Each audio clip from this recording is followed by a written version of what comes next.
नमस्कार दोस्तों।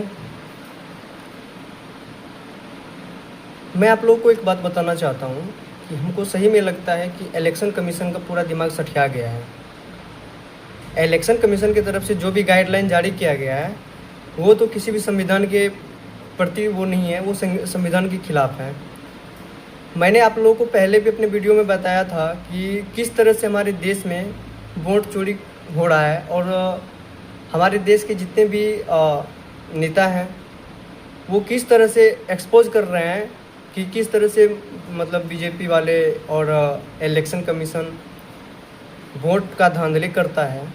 और उसी को लेकर के सब सोच रहे थे कि ज्ञानेश जी आए हैं, कम से कम अपने देश के लिए बोलेंगे कि जो भी मुद्दा है उस मुद्दे पे बोलेंगे, लेकिन वो मुद्दा से बिल्कुल हट के बोल रहे हैं।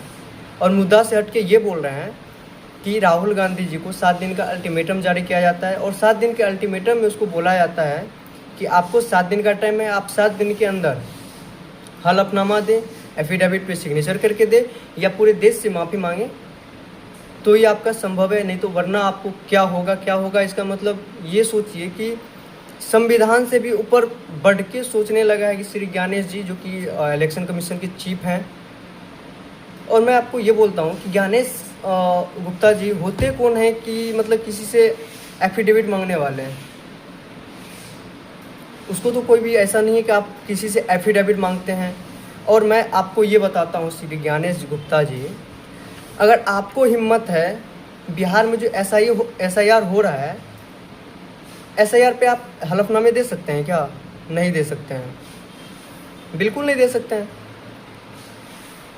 इसीलिए मैं आप लोगों को आज एक और चीज़ बताता हूँ जो कि बीजेपी प्रवक्ता चुनाव में धांधली और मतदाता सूची में गड़बड़ी के मुद्दे पर बीजेपी ने सोमवार को विपक्ष पर हमला किया।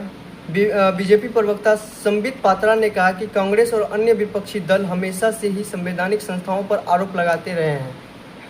इन लोगों ने सुप्रीम कोर्ट पर भी सवाल खड़ा किए थे। जब सुप्रीम कोर्ट में सवाल खड़ा हुआ था तो बिल्कुल जाहिर सी बात है कि आप लोगों को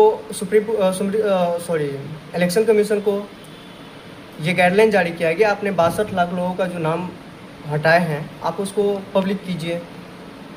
उसके बाद इन्होंने ये कहा है,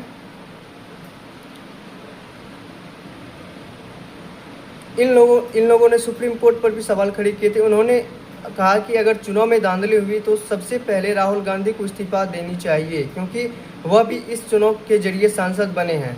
संबित पात्रा ने कहा कि नरेंद्र